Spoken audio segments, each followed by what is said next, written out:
Com alegria e satisfação que cumprimentamos os nossos amigos e irmãos do portal Escola Dominical com a gloriosa paz de nosso Senhor e Salvador Jesus Cristo. Estamos dando início a mais uma pré-aula, esta ferramenta que o portal Escola Dominical disponibiliza no início da semana, para que os irmãos possam melhor preparar a sua aula da Escola Bíblica Dominical. Leiam a revista das lições bíblicas, assistam a esta pré-aula, leiam o nosso texto de apoio publicado no portal Escola Dominical, portalebd.org.br. Os irmãos ali vão encontrar o nosso texto de apoio e os slides correspondentes que trazem o itinerário do nosso raciocínio, porque nós não repetimos aqui o texto da revista. A nossa proposta é trazer subsídios complementares aos amados irmãos. Os irmãos já leram a revista, leram o livro de apoio, assistiram à videoaula do comentarista e agora, então, acessam aqui para terem os subsídios complementares. Além do nosso texto de apoio, o site do portal Escola Dominical publica toda semana 5 ou 6 outros textos da faixa etária dos adultos e também textos, videoaulas e slides de todas as faixas etárias do currículo da Escola Dominical da Casa Publicadora das Assembleias de Deus. Também durante a semana publicamos breves comentários em áudio das leituras diárias sugeridas na revista das lições bíblicas. No sábado à noite, às 19 horas, horário de Brasília, nós transmitimos ao vivo o estudo preparatório dos professores e amigos da Escola Bíblica Dominical, da Igreja Evangélica Assembleia de Deus, Ministério do Belém, na sede aqui em São Paulo. Essa reunião é aberta tanto presencialmente quanto online a todos os que amam o estudo da Palavra de Deus. Presencialmente, ela se realiza no 4º andar do templo sede do nosso Ministério do Belém, na Rua Doutor Fon, número 140, no bairro do Belenzinho, no 4º andar, no auditório Pastor José Wellington Bezerra da Costa. Tanto presencialmente quanto online, os irmãos poderão elucidar as suas últimas dúvidas antes da aula da Escola Bíblica Dominical. Mas tudo isto é apenas a preparação da Escola Bíblica Dominical, porque ela apenas se realiza quando o povo do Senhor vai à casa do Senhor, no dia do Senhor, para estudar a palavra do Senhor. Neste primeiro trimestre de 2025, nós estamos estudando o tema Em Defesa da Fé Cristã, combatendo as antigas heresias que se apresentam com nova aparência. Estamos fazendo o estudo da apologética cristã, vendo as bases bíblicas da fé cristã, do cristianismo, da doutrina revelada por Deus nas Sagradas Escrituras. O nosso comentarista é o pastor Ezequias Soares da Silva, que é o presidente da Comissão de Apologética da Convenção Geral das Assembleias de Deus no Brasil, presidente das Assembleias de Deus em Jundiaí, no estado de São Paulo, e foi o presidente da comissão que redigiu a Declaração de Fé das Assembleias de Deus. E hoje nós vamos dar início ao segundo e último bloco do trimestre. Nós já estudamos no primeiro bloco as verdades bíblicas e doutrinárias a respeito da pessoa de Jesus Cristo. Quando falamos em fé cristã, estamos falando de Cristo. Cristo é o fundamento, é a pedra fundamental de toda a doutrina cristã. E por isso a maior parte das heresias diz respeito à pessoa de Cristo, a chamada cristologia, que é a doutrina de Cristo. Agora, neste segundo bloco, nós iremos estudar falsas doutrinas, heresias que procuram perturbar a fé cristã relativas a outras doutrinas bíblicas. Na verdade, vamos ver verdades bíblicas referentes a outras doutrinas bíblicas. E hoje estaremos estudando a lição de número 9. Quem é o Espírito Santo? Então, a fé cristã nós já vimos, crê que Deus é triuno. É um só Deus em três pessoas distintas: o Pai, o Filho e o Espírito Santo. E hoje, então, nós vamos estudar sobre o Espírito Santo.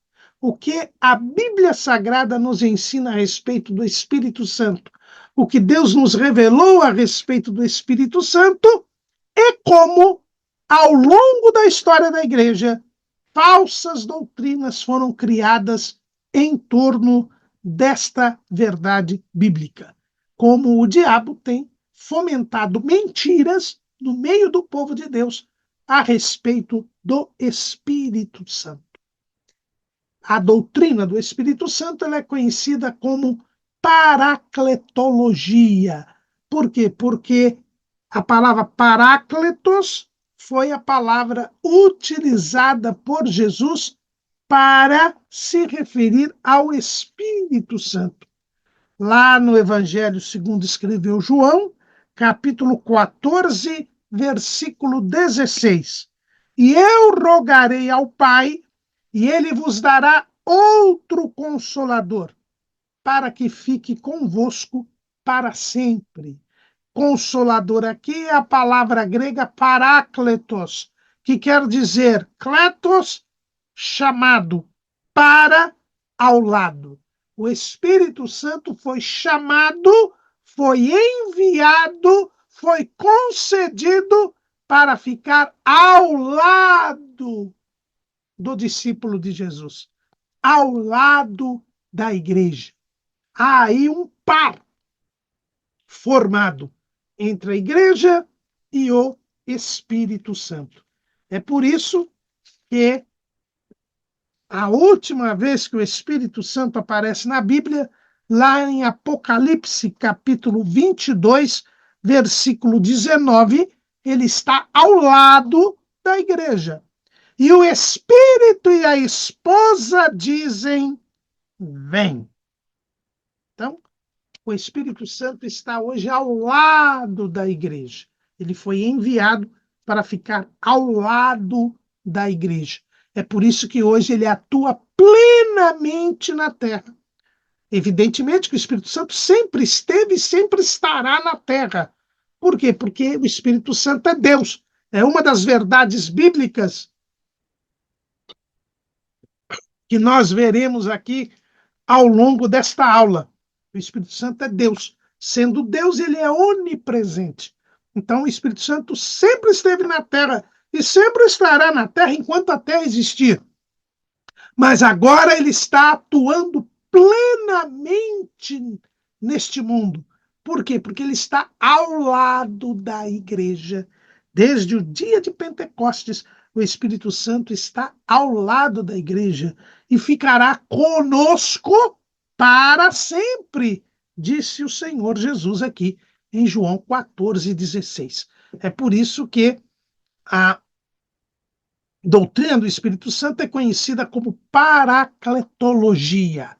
Outras pessoas chamam a doutrina do Espírito Santo de pneumatologia, porque pneumos quer dizer espírito, né? Então, são esses dois nomes que nós encontramos para a doutrina do Espírito Santo: pneumatologia e paracletologia. Tome cuidado, não chame a doutrina do Espírito Santo de pneumologia. Não, pneumologia é uma especialidade médica. Pneumologista é um médico especialista no pulmão. Isto é pneumologista. Então, ou pneumatologia ou paracletologia. O Espírito Santo, ele tem muitos nomes nas Escrituras. Ele é chamado de Espírito, aqui nós lemos em Apocalipse, que ele é chamado de Espírito, e o Espírito e a esposa dizem: vem. Ele é chamado de Espírito de Deus, aliás, é a primeira vez que ele aparece nas Escrituras, ele é chamado de Espírito de Deus, lá em Gênesis 1 e 2, e a terra era sem forma e vazia, e havia trevas sobre a face do abismo, e o Espírito de Deus se movia sobre a face das águas. Ele também é chamado de Espírito de Cristo.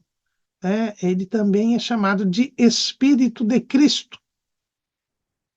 Vamos ver aqui o texto em que ele é chamado de Espírito de Cristo.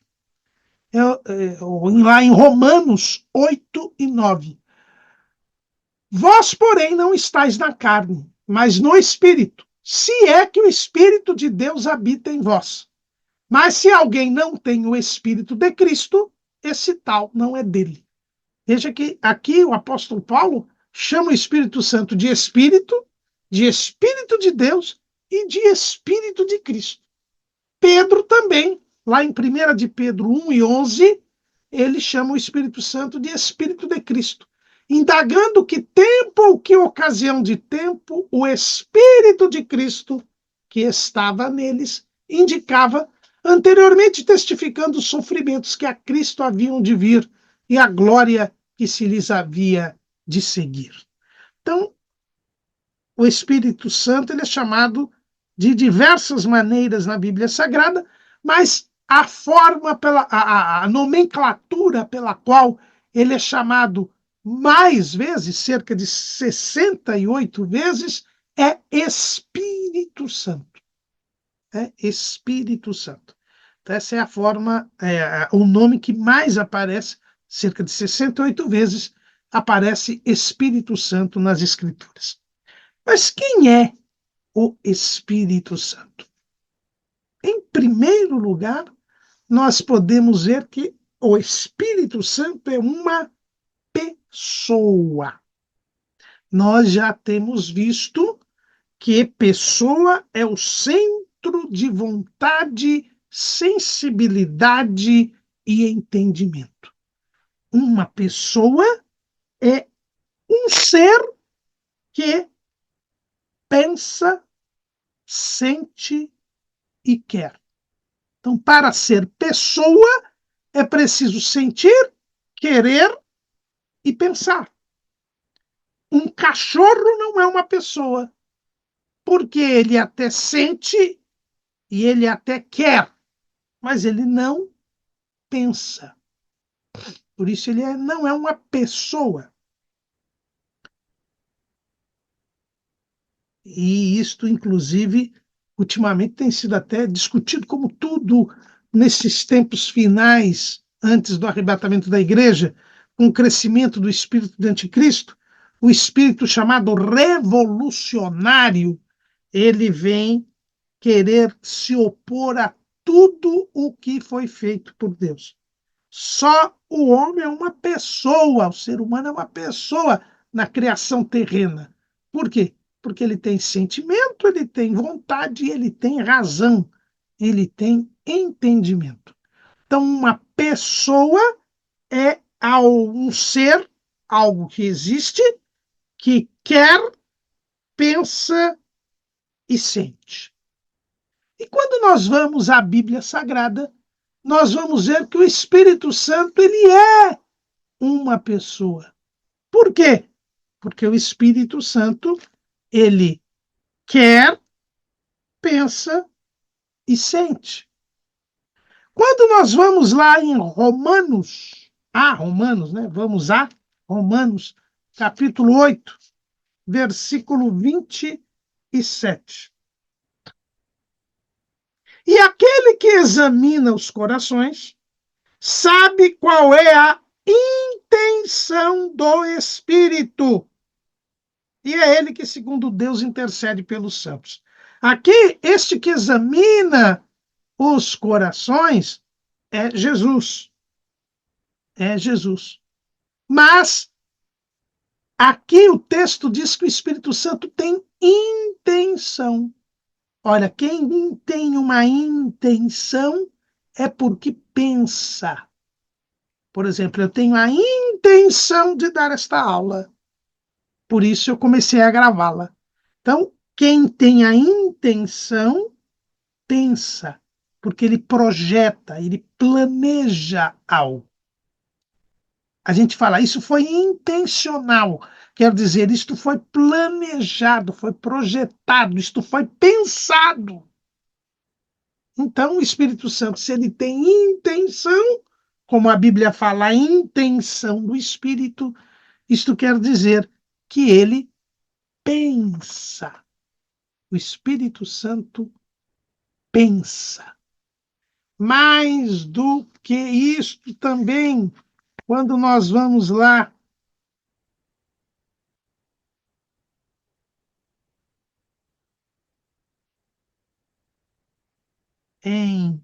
no livro do Gênesis, no capítulo 1, no versículo 2, o texto diz assim: E a terra era sem forma e vazia, e havia trevas sobre a face do abismo, e o Espírito de Deus se movia sobre a face das águas.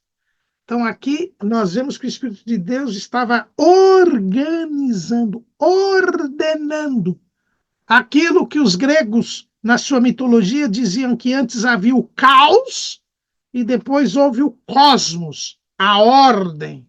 Então, quem começa a organizar a criação para que haja ordem foi o Espírito Santo. Então, quem organiza, pensa. Quem organiza, tem intenção. Então, o Espírito Santo, ele pensa. E se pensa, é uma pessoa. Mas também o Espírito Santo, ele determina.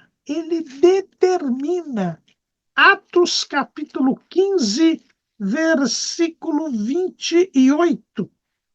Na verdade, pareceu bem ao Espírito Santo e a nós não vos impor mais encargo algum, senão estas coisas necessárias. Este texto aqui está falando do chamado Concílio de Jerusalém, que foi aquela reunião em que as lideranças da igreja foram discutir a controvérsia a respeito da necessidade ou não dos cristãos gentios cumprirem a lei de Moisés. Havia uma grande controvérsia, né? Se você for lá em Atos capítulo 15, no versículo 1 diz assim: Então alguns que tinham descido da Judéia ensinavam assim os irmãos: se vos não circuncidardes, conforme o uso de Moisés, não podeis salvar-vos. Tendo tido Paulo e Barnabé não pequena discussão e contenda contra eles, resolveu-se que Paulo, Barnabé e alguns entre eles subissem a Jerusalém aos apóstolos e aos anciãos sobre aquela questão. Então havia uma questão: devem ou não os crentes gentios se circuncidarem e guardarem a lei de Moisés? E quando os apóstolos e os anciãos resolveram a questão, o que eles disseram? Pareceu bem ao Espírito Santo. O Espírito Santo é quem determinou que os crentes gentios não deviam seguir a lei de Moisés. Então, o Espírito Santo que determinou e revelou aos apóstolos e anciãos que estabeleceram esta regra. É o Espírito Santo quem determina. Em Atos, capítulo 13, versículo 2, diz assim: isso aconteceu na igreja de Antioquia. E servindo eles ao Senhor e jejuando, disse o Espírito Santo: apartai-me a Barnabé e a Saulo para a obra que os tenho chamado. Aqui também há uma ordem do Espírito Santo, há uma determinação do Espírito Santo. Portanto, o Espírito Santo pensa, o Espírito Santo decide, o Espírito Santo tem vontade, ele pensa. E ele até aqui falou, foi ele quem disse: apartai-me a Barnabé e a Saulo para a obra que os tenho chamado. Em 1 aos Coríntios, capítulo 12, versículo 11, 1 aos Coríntios, capítulo 12, versículo 11, diz assim o texto: Mas um só e o mesmo Espírito opera todas essas coisas, repartindo particularmente a cada um como quer. Então, aqui, mais uma vez, demonstra-se que o Espírito Santo tem vontade, ele quer. E ele distribui os dons espirituais como ele quer na igreja. Não são todos os crentes que têm todos os dons espirituais. Os dons espirituais são repartidos na igreja. A um recebe dons de curar, outro recebe dom de profecia, outro recebe o dom de interpretação das línguas, outro recebe o dom de línguas, outro recebe o dom de fé, outro recebe o dom de discernimento dos espíritos, outro recebe o dom de operação de maravilhas. Quem distribui? O Espírito Santo, conforme ele quer. Então, se ele quer e se ele distribui, é sinal que ele pensa e ele tem vontade. E se ele pensa e tem vontade, ele é uma pessoa. Mas o Espírito Santo também convence. João, capítulo 16, versículo 7. Todavia digo-vos a verdade, que vos convém que eu vá, porque se eu não for, o Consolador não virá a vós. Mas se eu for, enviar-vos-ei. E quando ele vier, convencerá o mundo do pecado e da justiça e do juízo. O que é convencer? É apresentar argumentos, raciocínios, que façam com que quem ouve passe a concordar comigo. Então, eu tenho uma posição, eu tenho um pensamento, e eu, então, falo com alguém, e essa pessoa passa a ter o mesmo pensamento que eu, a mesma opinião que a minha. Então, para eu convencer alguém, primeiro, eu preciso pensar. Eu preciso ter vontade. E segundo, eu preciso ter a capacidade de fazer a outra pessoa concordar comigo. Portanto, eu tenho que saber argumentar. E argumentar é transmitir o meu pensamento, de forma a obter a adesão, a concordância da outra pessoa. E Jesus diz que é o Espírito Santo que convence o pecador do pecado, da justiça e do juízo. Nós só estamos servindo a Deus porque quando ouvimos o Evangelho, o Espírito Santo nos convenceu que o Evangelho é a verdade. E por isso nós admitimos que somos pecadores. E por isso nós admitimos que Jesus é o Salvador. E por isso nós concordamos que quem não crer em Jesus será condenado. E aí nós pedimos perdão dos nossos pecados ao Senhor Jesus, crendo que Jesus é o Salvador. E por isso nós nos livramos do juízo. E estamos aqui servindo a Jesus, indo para o céu, sabendo que não seremos condenados, mas que fomos salvos. Quem nos convenceu disso? O Espírito Santo. E se o Espírito Santo convence, ele é uma pessoa. Porque para convencer, eu preciso pensar, eu preciso ter a capacidade de fazer com que a pessoa concorde com o meu pensamento. Mas o Espírito Santo também, ele sente, porque nós vimos que a pessoa é o centro de vontade, de entendimento, mas também de sentimento. E o Espírito Santo sente. Isaías, capítulo 63, versículo 10. Mas eles foram rebeldes e contristaram o seu Espírito Santo, pelo que se lhes tornou inimigo, e ele mesmo pelejou contra eles. Aqui o profeta Isaías, ele diz que o Espírito Santo foi contristado, ficou triste. Com o quê? Com a rebeldia do povo de Israel. E por isso, Deus se tornou inimigo deles. Então, o Espírito Santo, ele fica triste. É o que está escrito aqui. Ele fica triste. Quando há a rebeldia do povo de Deus, ele fica triste. Lá em Romanos, capítulo 15, versículo 30. Romanos 15 e 30.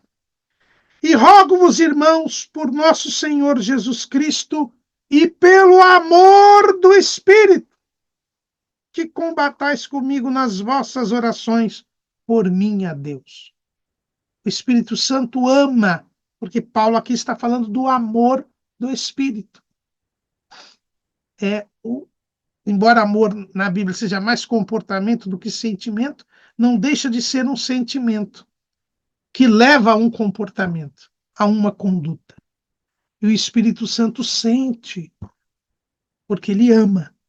Paulo fala aqui do amor do Espírito. Mas lá em Efésios, capítulo 4, versículo 30, o mesmo apóstolo Paulo diz: e não entristeçais o Espírito Santo de Deus, no qual estáis selados para o dia da redenção. Aqui, mais uma vez, mais um texto bíblico, assim como o profeta Isaías, aqui o apóstolo Paulo diz que o Espírito Santo pode ficar triste. Então, ele tem sentimento. E, por fim, o irmão do Senhor, Tiago, capítulo 4, versículo 5. Tiago, capítulo 4, versículo 5. Ou cuidais vós que em vão, diz a Escritura, o Espírito que em nós habita tem ciúmes? O Espírito Santo tem ciúme. Ele é zeloso, ele tem cuidado. Não é? Isso é um sentimento. Então, o Espírito Santo, ele pensa, quer e sente. Mas existem outras coisas que nos mostram que o Espírito Santo é uma pessoa. Ele glorifica a Jesus. João, capítulo 16, versículo 13. Mas quando vier aquele Espírito da verdade, ele vos guiará em toda a verdade, porque não falará de si mesmo, mas dirá tudo o que tiver ouvido e vos anunciará o que há de vir. Ele me glorificará, porque há de receber do que é meu e vou-lo há de anunciar. Aqui nós vemos várias atividades do Espírito Santo que mostram que ele é uma pessoa. Em primeiro lugar, ele nos guia em toda a verdade. Portanto, se o Espírito Santo nos guia, ele nos dirige na verdade, ou seja, ele nos revela a verdade, ele nos ensina a verdade, ele diz onde está a verdade. Então, ele pensa e ele continua convencendo o crente. Ele não fala de si mesmo, mas fala. Então, o Espírito Santo fala. Se ele fala, ele é uma pessoa. E em várias passagens bíblicas nós vemos o Espírito Santo falando.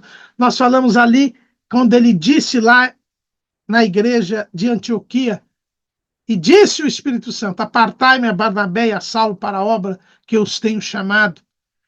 Nas cartas que Jesus mandou João escrever às igrejas da Ásia Menor, no livro do Apocalipse, nós encontramos no capítulo 2, dos versículos 7, 11, 17 e 29. E no capítulo 3, nos versículos 6, 13 e 22. Jesus dizendo: ouça o que o Espírito diz às igrejas. O Espírito Santo fala às igrejas. E Jesus diz, ouça o que ele fala. E ele mesmo aqui, ao anunciar o Espírito Santo, diz que ele não falaria de si mesmo, mas diria tudo o que tiver se ouvido. Então o Espírito Santo também ouve. Além de falar, ele ouve. E ele transmite, ele anuncia o que ele ouviu. Então o Espírito Santo fala, o Espírito Santo ouve. E quem fala e ouve é uma pessoa. O Espírito Santo ele tem consciência de si e dos outros, porque ele não fala de si mesmo, mas anunciará tudo o que tiver ouvido. Então ele tem consciência de si mesmo e do outro. Ele sabe quem é e não se confunde com o outro. Isso só uma pessoa tem essa consciência. O Espírito Santo tem a noção do tempo. Ele vos anunciará o que há de vir. Ele tem noção do tempo. Só tem noção do tempo quem é pessoa.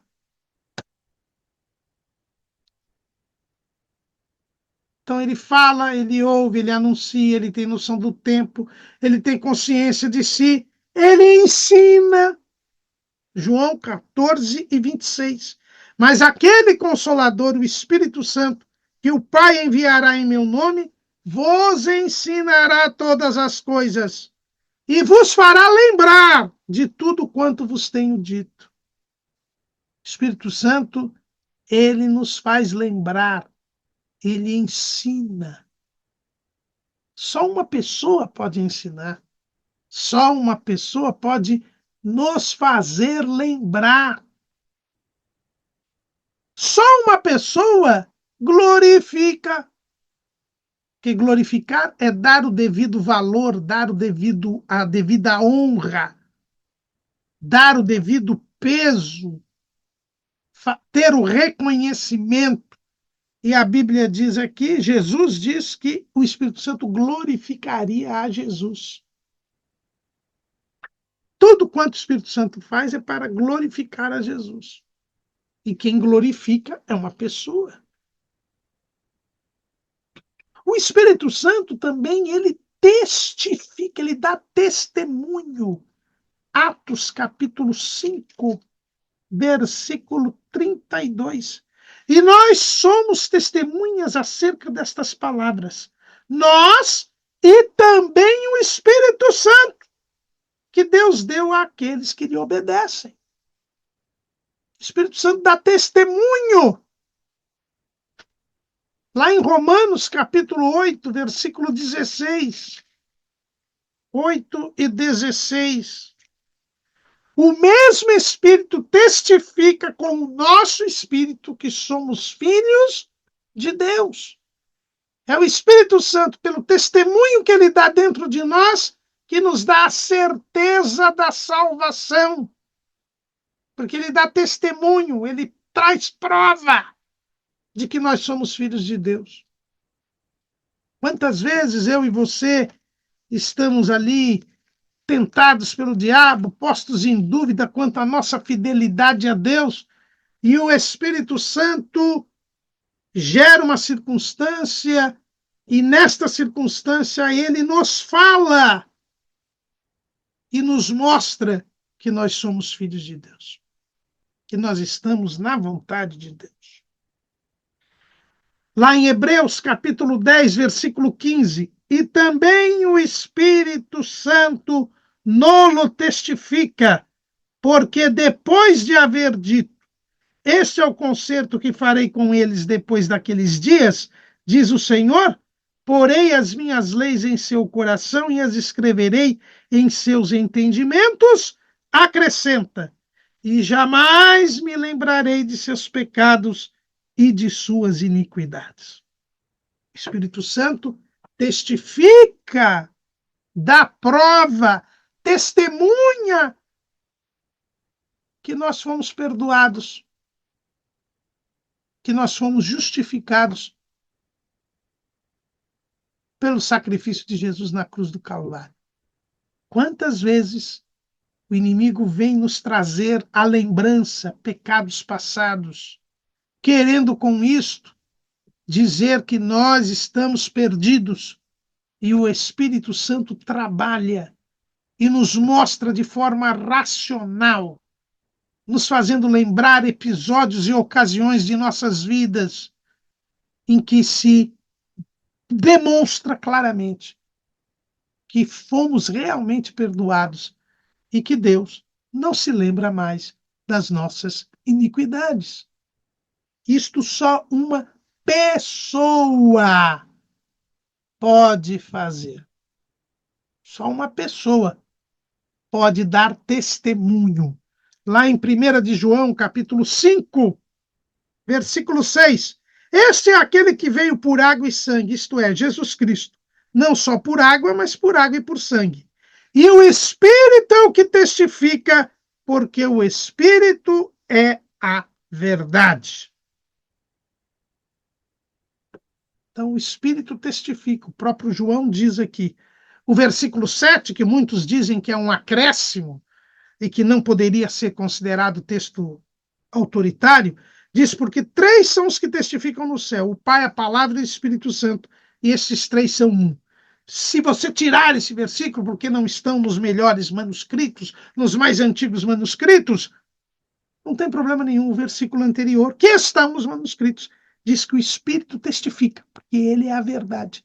Então, se o Espírito é a verdade, ele testifica, ele é uma pessoa, que ele dá testemunho da veracidade da palavra de Deus para cada um de nós.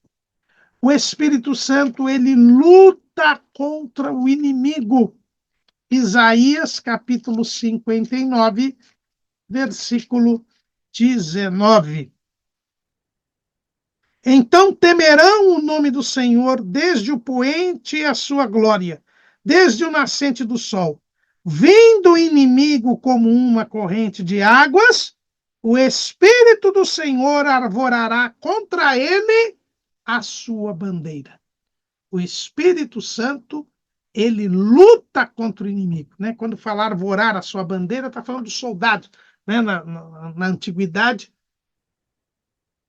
quando os exércitos se encontravam, eles, até a antiguidade, até o século XIX, quando eles se encontravam, cada um estava com a bandeira do seu exército, a bandeira do seu país, da sua nação. Né? Então, eles levantavam a bandeira, arvoravam a bandeira para ir à luta, para lutar. O Espírito Santo, ele luta contra o inimigo, ele arvora a sua bandeira. Ou seja, ele vai combater com consciência o inimigo. Mas também a Bíblia diz que o Espírito Santo, ele ora. Ele ora. Só uma pessoa pode orar. Porque orar é interceder, é fazer pedidos, é agradecer. Só uma pessoa, o Espírito Santo ora. Romanos 8 e 26. E da mesma maneira também o Espírito ajuda as nossas fraquezas, porque não sabemos o que havemos de pedir como convém, mas o mesmo Espírito intercede por nós com gemidos inexprimíveis. O Espírito Santo, ele ora conosco, ele intercede conosco. E eu costumo dizer que ele até arruma a nossa oração para que ela possa entrar na presença de Deus. Porque a Bíblia diz que as orações dos crentes sobem como um incenso aos céus. Né? Lá em Apocalipse, capítulo 8, versículo 3. E veio outro anjo e pôs-se junto ao altar, tendo um incensário de ouro. E foi-lhe dado muito incenso para o pôr com as orações de todos os santos sobre o altar de ouro que está diante do trono. E a fumaça do incenso subiu com as orações dos santos, desde a mão do anjo até diante de Deus. Então, aqui em Apocalipse 8, 3 e 4, nós vemos que as orações nossas chegam ao trono de Deus. Agora, nada imperfeito chega diante de Deus no céu. E as nossas orações são imperfeitas porque nós somos imperfeitos. Mas o Espírito Santo está conosco e ele intercede por nós com gemidos inexprimíveis. E são, na nossa concepção modesta, são esses gemidos inexprimíveis do Espírito Santo que aperfeiçoam a nossa oração e permitem que ela chegue à presença de Deus. É por isso que Jesus e o Pai nos mandaram o Espírito Santo, para estarem conosco, para que nós tenhamos a plenitude de acesso ao céu. A nossa imperfeição é removida pela ação do Espírito Santo. Então, o Espírito Santo ora. E só uma pessoa pode orar. Lá na Epístola aos Gálatas, capítulo 4, versículo 6. E porque sois filhos, Deus enviou aos nossos corações o Espírito de seu Filho, que clama, Abba, Pai. O Espírito Santo clama ao Pai. Ora. Ele ora. E nós já lemos lá em Apocalipse. E o Espírito e a esposa dizem, vem. O Espírito Santo, junto com a igreja, ora e pede a volta de Jesus, o arrebatamento da igreja. Então, o Espírito Santo mostra, é uma pessoa. Só uma pessoa pode fazer tudo isso. Pensar, sentir, falar, ouvir, querer, testificar, glorificar, ter consciência de si mesmo e do outro, lutar contra o inimigo, ouvir, falar, ter noção do tempo. É uma pessoa.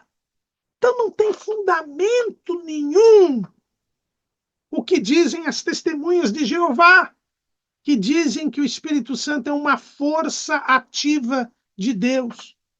Não é força. Força é algo que eu faço assim. Por exemplo, se eu tenho essa garrafinha de água, eu jogo essa garrafinha. A força, ela é cega. Ela não distribui, ela não reparte. Eu me lembro das aulas de física, terríveis aulas de física, que esta parte de onde a gente representava as forças por vetores, lembra? Aquelas setinhas e tal. E aí a gente tinha aqueles exercícios, tinha uma força para um lado, outra força para o outro, e a resultante só tinha que ser aquela. Por quê? Porque a força, ela não escolhe. A força, ela não tem vontade. A força, ela age conforme as leis da física. O Espírito Santo não pode ser uma força ativa. Porque ele tem vontade, ele reparte particularmente conforme ele quer, como nós lemos aí com relação aos dons espirituais. Força é algo cego, bruto, que não pensa, que não escolhe. E não é isso que a Bíblia fala a respeito do Espírito Santo. Então não tem sentido nenhum dizer que o Espírito Santo é uma força ativa. Também não tem sentido dizer que o Espírito Santo é uma energia divina que atinge a criação, ou que é a mera presença de Deus. E aí nós temos que tomar cuidado, porque existe uma expressão que é muito utilizada nos dias de hoje e que não corresponde à realidade bíblica. É a expressão Shekinah. Shekinah, que não, para começar, é uma palavra que não é hebraica, é aramaica. Os irmãos sabem que o hebraico era a língua dos israelitas, em que foi escrita quase a totalidade do Antigo Testamento, mas quando os israelitas foram para o cativeiro da Babilônia, eles acabaram falando o aramaico, que era a língua falada lá em Babilônia. Quando eles voltam do cativeiro, eles estão falando aramaico. É por isso que alguns textos de Esdras e de Daniel estão escritos em aramaico, que já era a língua utilizada por eles ali na Babilônia. Até porque esses textos em aramaico que estão no Antigo Testamento são transcrições de documentos oficiais, seja do governo da Babilônia, seja do governo da Pérsia.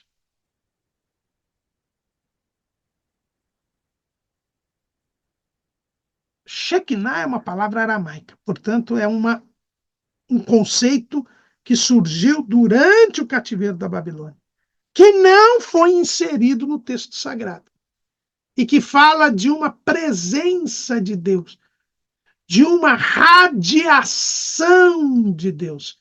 E o judeu, como ele não reconhece a Trindade, ele vai dizer que quando a Bíblia fala em Espírito Santo, ou Espírito de Deus, está falando dessa irradiação, como se fosse um raio de Deus, assim como o Sol. Ele transmite a sua energia por raios, assim Deus transmitiria a sua glória por raios, que seria esta Shekinah. E, inadvertidamente, muitas pessoas consideram que esta Shekinah seria o Espírito de Deus. Nada mais falso. O Espírito Santo não é uma emanação de Deus, não é um raio de Deus, uma irradiação de Deus. Não. O Espírito Santo é uma pessoa. A glória de Deus pode se manifestar, pode ser irradiada? Pode. Foi o que aconteceu, seja na inauguração do tabernáculo, seja na inauguração do templo, do primeiro templo, o templo de Salomão.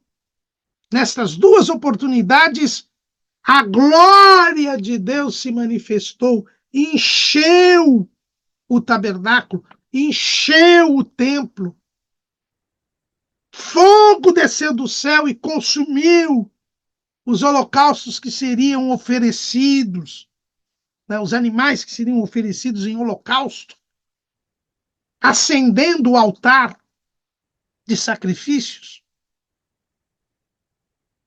Esta é a demonstração da glória de Deus. Jesus, quando se transfigurou, ele mostrou a glória de Deus, irradiou a glória de Deus.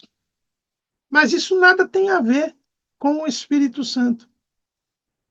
Quando nós temos aqueles cultos que o povo chama aquele culto pentecostal, aquele culto de fogo, onde se manifesta a glória de Deus, isso não é o Espírito Santo. Essa manifestação não é o Espírito Santo. O Espírito Santo é uma pessoa. O Espírito Santo é uma pessoa. A glória de Deus se manifesta porque Jesus está entre nós. E lembra do que disse o apóstolo João, né? E o Verbo se fez carne e habitou entre nós e vimos a sua glória, como a glória do unigênito do Pai, cheio de graça e de verdade. A glória de Deus se manifesta. Deus se manifesta. Mas isso não é o Espírito Santo. Deus é Pai, Filho e Espírito Santo. O Espírito Santo está conosco, mesmo quando a glória de Deus não se manifesta. Então, cuidado com essa expressão Shekinah. Shekinah, que não é expressão bíblica, fala desta presença de Deus, dessa irradiação da glória de Deus, mas não pode ser confundida com o Espírito Santo. O Espírito Santo não é uma força, não é uma energia, não é um raio de Deus. O Espírito Santo é uma pessoa. Assim nos mostra o texto bíblico. Mas não é só isso. Além do Espírito Santo ser uma pessoa, a Bíblia nos mostra que o Espírito Santo é uma pessoa divina. O Espírito Santo é Deus. A nossa declaração de fé nós cremos, no item 4, diz assim: cremos no Espírito Santo, a terceira pessoa da Santíssima Trindade, consubstancial com o Pai e o Filho, Senhor e vivificador, que convence o mundo do pecado, da justiça e do juízo, que regenera o pecador, que falou por meio dos profetas e continua guiando o seu povo. Então, aqui nós vemos que a crença no Espírito Santo é que ele é uma pessoa divina. O Espírito Santo é Deus.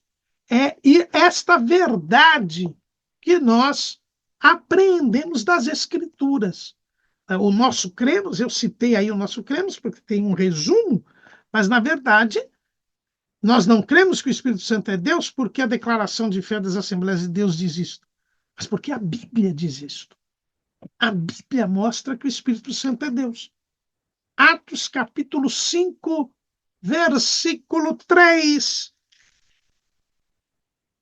Disse então Pedro: Ananias, por que encheu Satanás o teu coração para que mentisses ao Espírito Santo e retivesses parte do preço da herdade? Guardando-a não ficava para ti? E vendida não estava em teu poder? Por que formaste esse desígnio em teu coração? Não mentiste aos homens, mas a Deus. Aqui é aquele famoso episódio de Ananias e Safira. Ananias, vendo que Barnabé havia vendido as suas propriedades e trazido o preço aos pés dos apóstolos, e isto havia comovido a igreja, Ananias, com inveja de Barnabé, ele também vai vender a sua propriedade. Só que, em vez de levar todo o preço da propriedade ao pé dos apóstolos, como fez Barnabé, ele levou uma parte e ficou com outra. E fingiu que estava entregando tudo. Aí, o Espírito Santo revelou isso a Pedro. E Pedro, então, disse que Ananias havia mentido ao Espírito Santo, com aquele fingimento. E ainda Pedro diz: quem mente ao Espírito Santo não mente aos homens, mas mente a Deus. Então aqui fica claro, esse texto aqui diz que o Espírito Santo é Deus. Por quê? Quem mente ao Espírito Santo não mente aos homens, mente a Deus. Portanto, Deus, o Espírito Santo é Deus. Então, explicitamente aqui, o texto bíblico fala que o Espírito Santo é Deus. Se nós vamos ainda no livro de Atos, no capítulo 28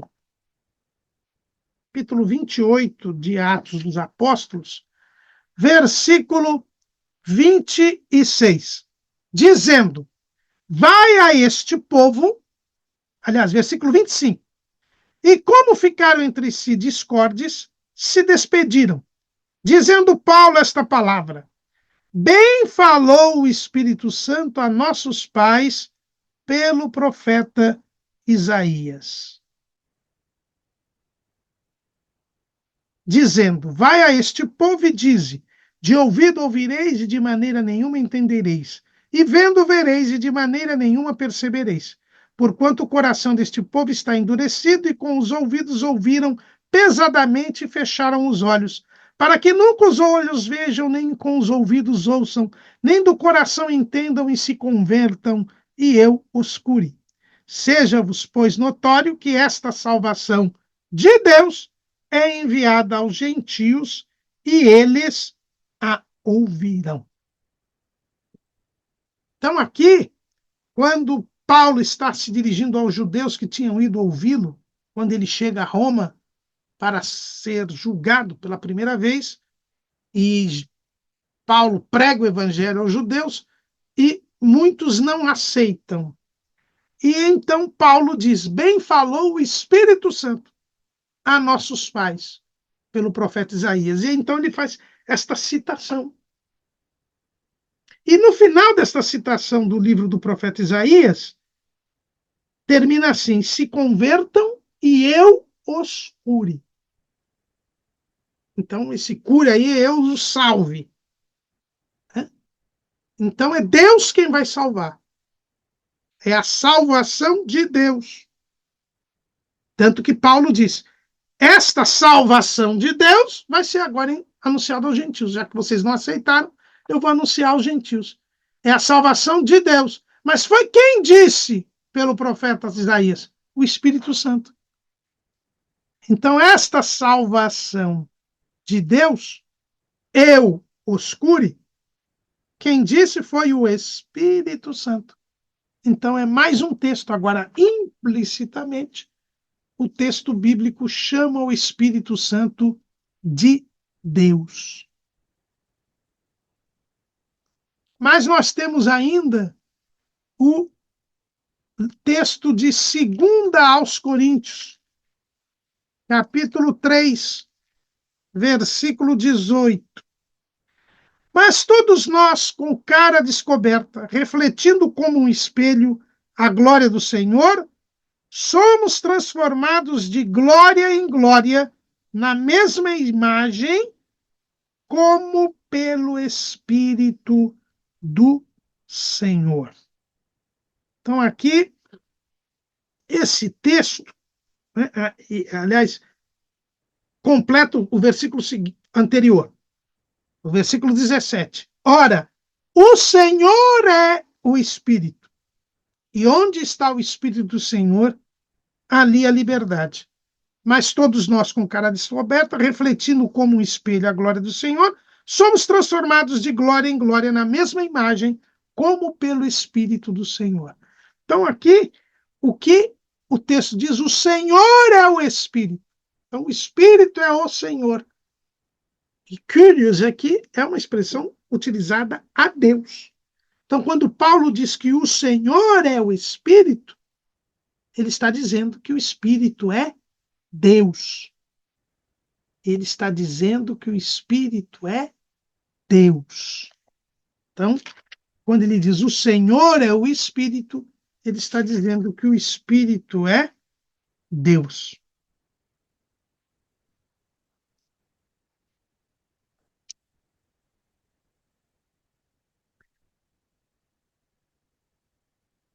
Em Juízes, capítulo 14, no livro de Juízes, capítulo 14, versículo 18.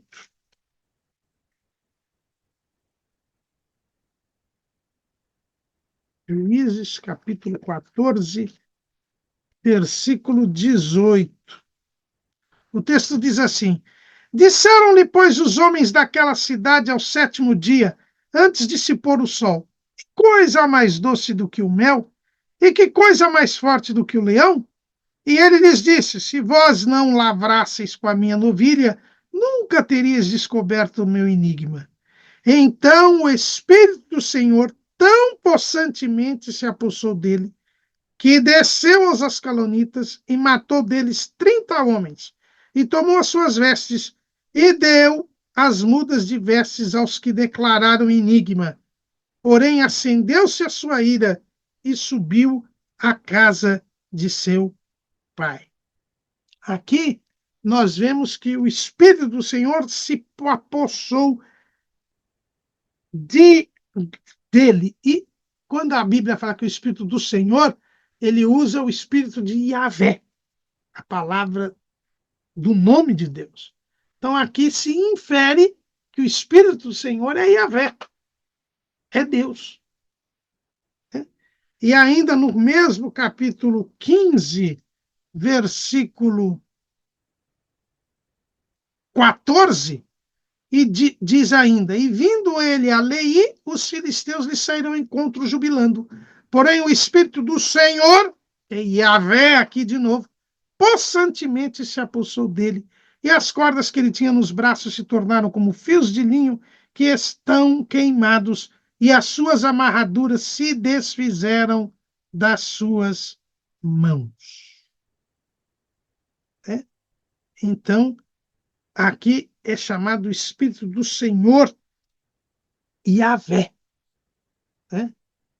que não é uma irradiação, uma energia de Deus trazida para Sansão, como entendem os judeus, mas é o próprio Deus, Espírito Santo. É Espírito do Senhor, Espírito de Yahvé. Esse Espírito do Senhor é Deus. Mas existem outras provas bíblicas que mostram que o Espírito Santo é Deus. Lá em a fórmula do batismo, lá em Mateus 28, 19. Portanto, ide a ensinar todas as nações, batizando-as em nome do Pai e do Filho e do Espírito Santo. Aqui nós temos na fórmula batismal a igualdade entre Pai, Filho e Espírito Santo. Pai é Deus, Filho é Deus, o Espírito Santo também é Deus. Então, na fórmula do batismo, nós vemos que o Espírito Santo está equiparado às outras pessoas divinas e, portanto, ele é Deus. Na bênção apostólica também, lá em 2 aos Coríntios, capítulo 13, versículo 13. A graça do Senhor Jesus Cristo e o amor de Deus e a comunhão do Espírito Santo sejam com vós todos. Amém. Também equiparado o Pai, o Filho e o Espírito Santo. Se ele é equiparado, é porque ele tem a mesma estatura. Ele é Deus. Lá em Efésios, capítulo 4, versículos 4, diz assim: há um só corpo e um só Espírito, como também fostes chamados em uma só esperança da vossa vocação. Um só Senhor, uma só fé, um só batismo. Um só Deus e Pai de todos, o qual é sobre todos e por todos e em todos. Então, veja que aqui nós temos um só Espírito, um só Senhor, que é Jesus, e um só Deus e Pai de todos. Então, aqui também, na unidade da fé, é dito a respeito tanto do Pai, quanto do Filho, quanto do Espírito Santo. Mas quando Jesus anuncia o Espírito Santo, ele enviaria o Espírito Santo, ele fala aos discípulos o quê? João 14, 16. E eu rogarei ao Pai, e ele vos dará outro Consolador, para que fique convosco para sempre. Então aqui Jesus fala do Pai, e fala que ele é o Consolador, ele Jesus, mas que seria enviado outro Consolador. E aqui a palavra outro, em grego, é alós, que quer dizer alguém da mesma natureza. Não é heteros, que é de outra natureza, mas aqui é da mesma natureza. Então, o Consolador tem a mesma natureza do Pai, a mesma natureza do Filho. Como o Pai é Deus, o Filho é Deus, o Espírito Santo é Deus. Então, esses textos bíblicos, de forma direta ou indireta, eles mostram a divindade do Espírito Santo. Então, ele é uma pessoa e uma pessoa divina. Mas não é só isso. Não são só esses textos que, de forma explícita ou implícita, dizem que o Espírito Santo é Deus.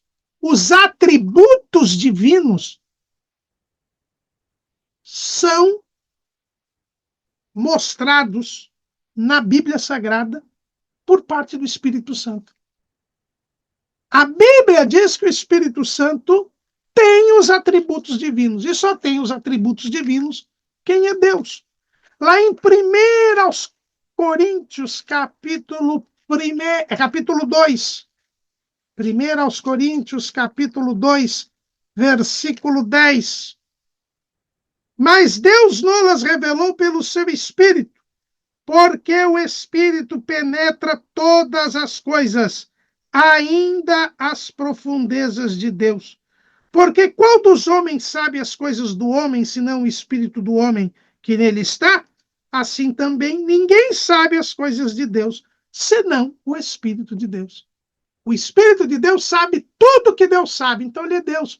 Ele é onisciente. Este texto está dizendo que o Espírito Santo penetra todas as coisas de Deus, sabe todas as coisas de Deus, então ele sabe tudo. Então ele é onisciente. Ele é Deus.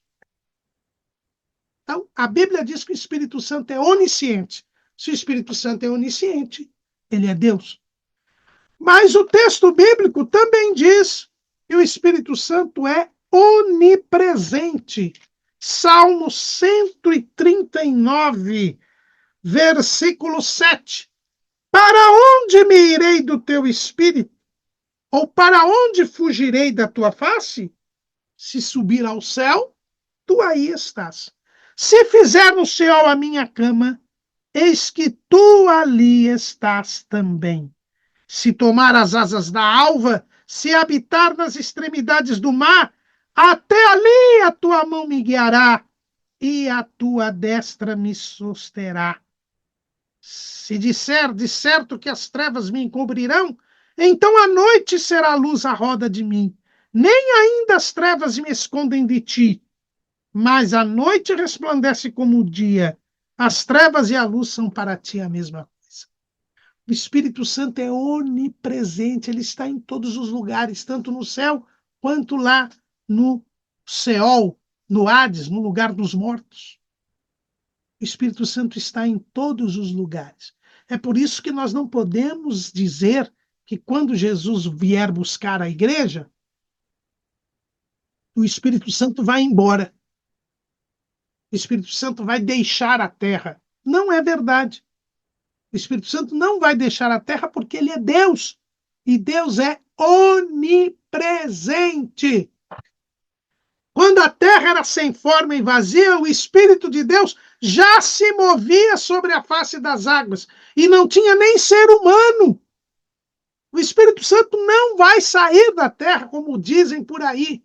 Porque ele é Deus, ele é onipresente. Agora, o Espírito Santo hoje atua plenamente, porque ele está ao lado da igreja.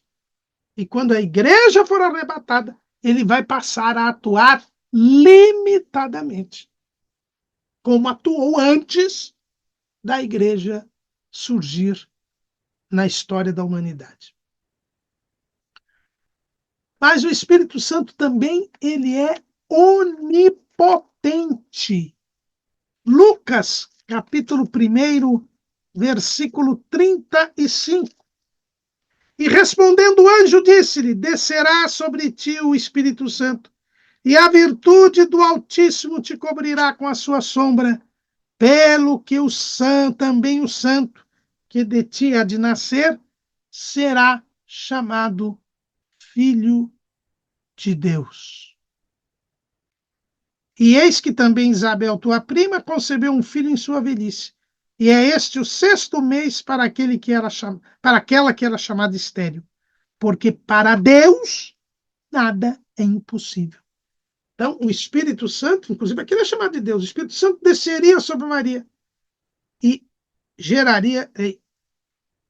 faria a encarnação de Jesus no ventre de Maria. Porque para Deus nada é impossível.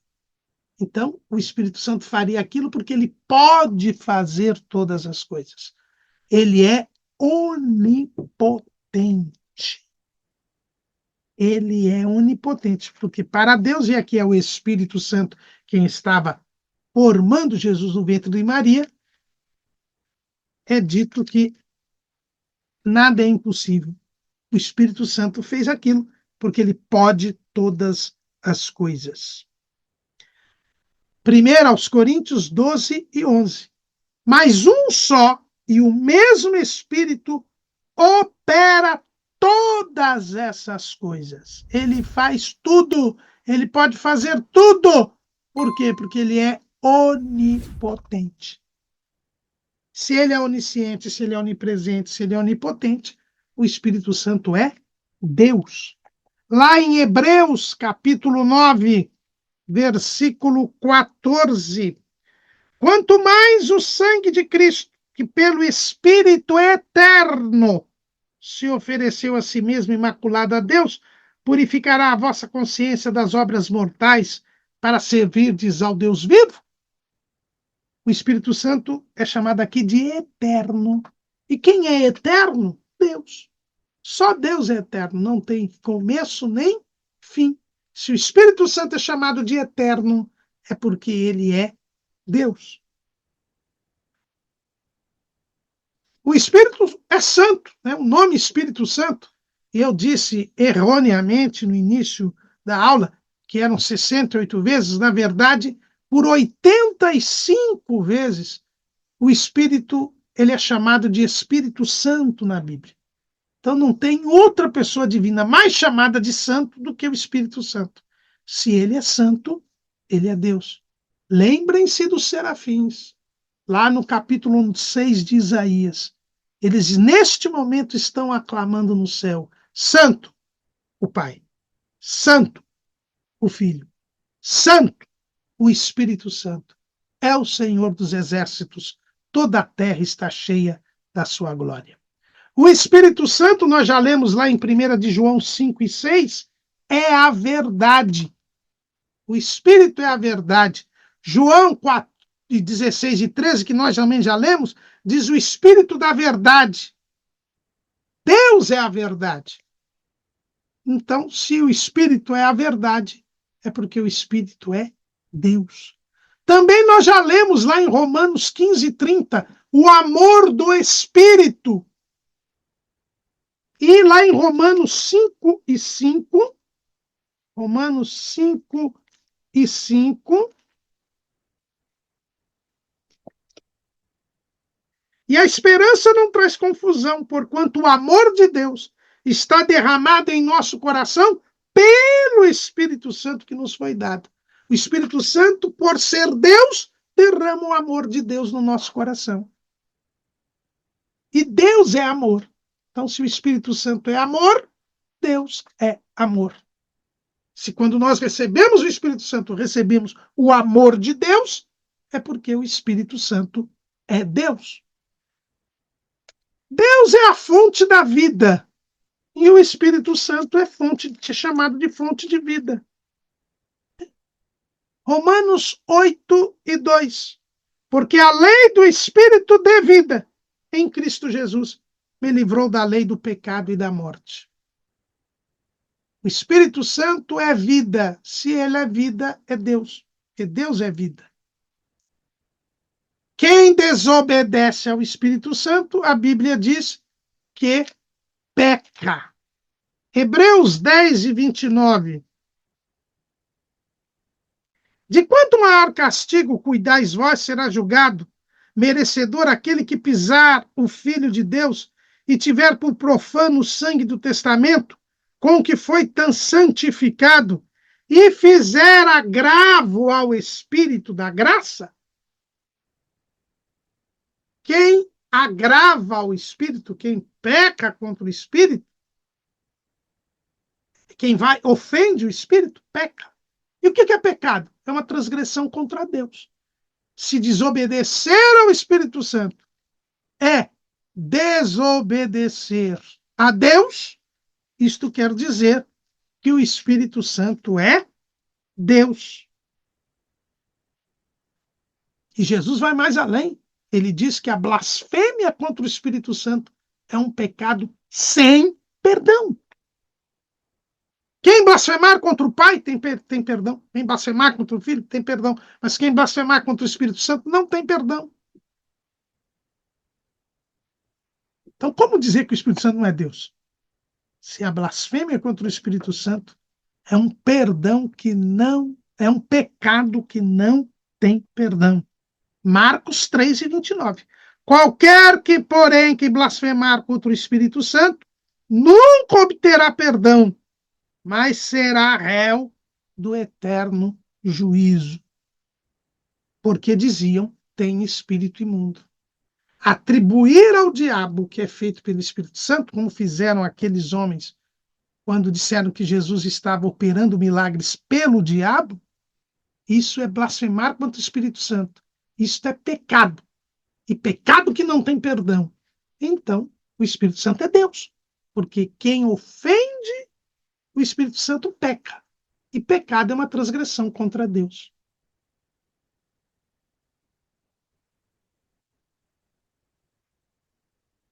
Por isso, não há dúvida alguma que o Espírito Santo é Deus. Acontece que o diabo sempre procura enganar as pessoas. E aí,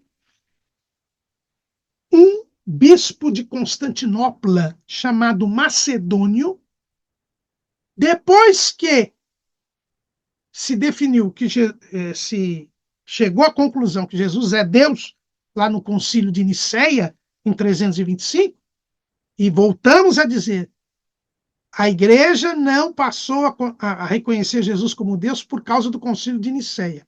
O Concílio de Nicéia apenas combateu o ensino falso de Ário, que era presbítero em Alexandria, que negava a divindade de Jesus.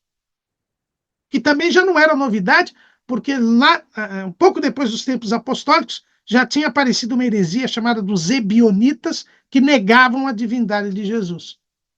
Então, o Concílio de Nicéia apenas resolveu este problema, né? Porque havia muitos cristãos que não estavam aceitando que Jesus era Deus. E aí se descobriu que a Bíblia revelava que Jesus era Deus. Aí, Macedônio, depois do Concílio de Nicéia, começou a dizer que o Espírito Santo não era Deus. É o macedonianismo.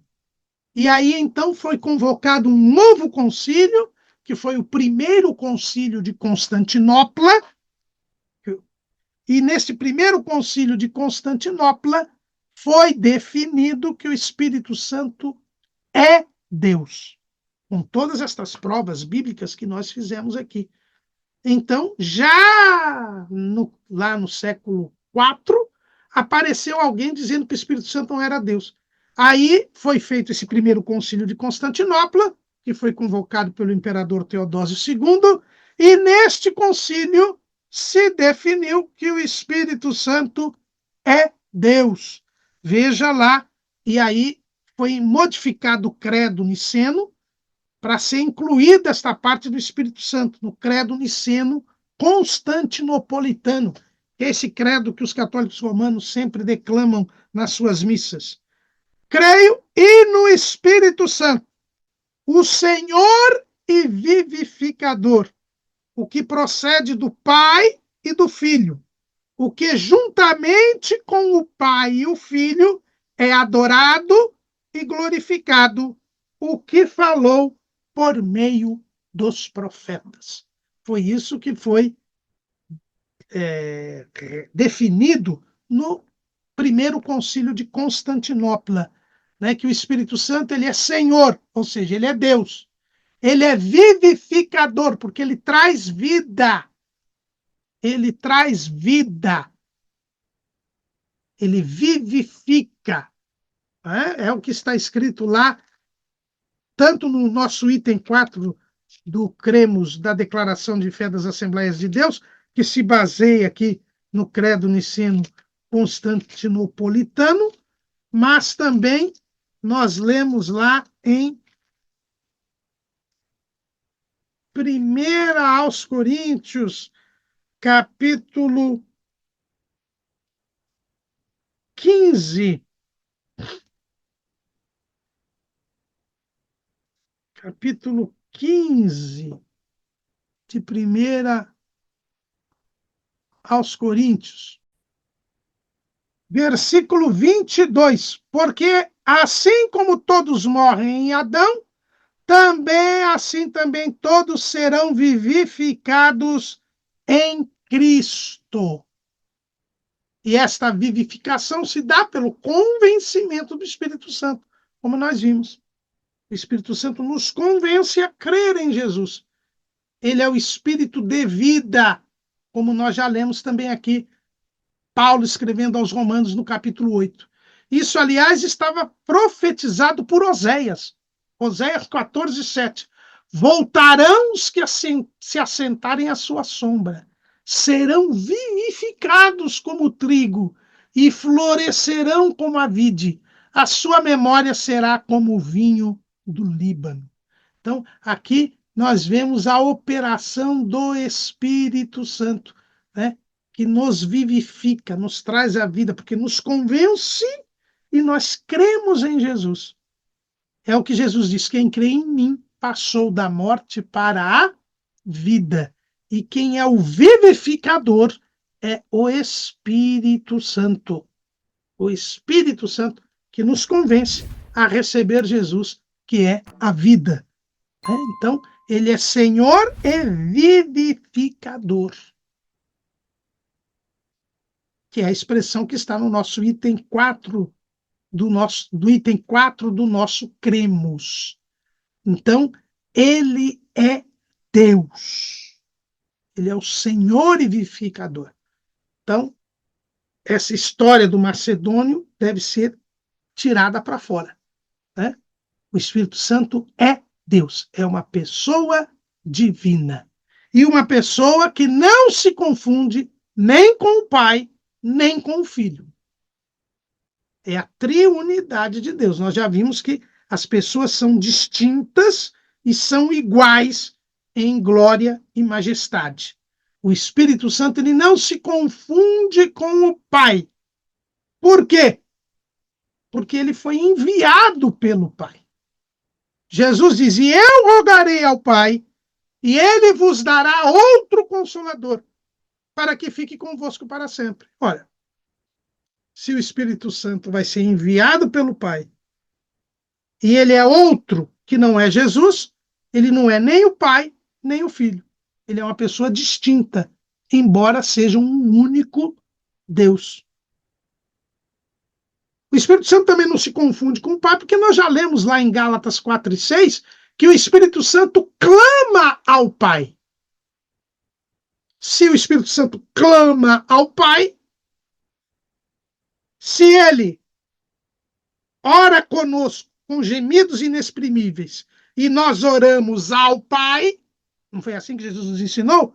Nós temos que orar ao Pai, Pai nosso.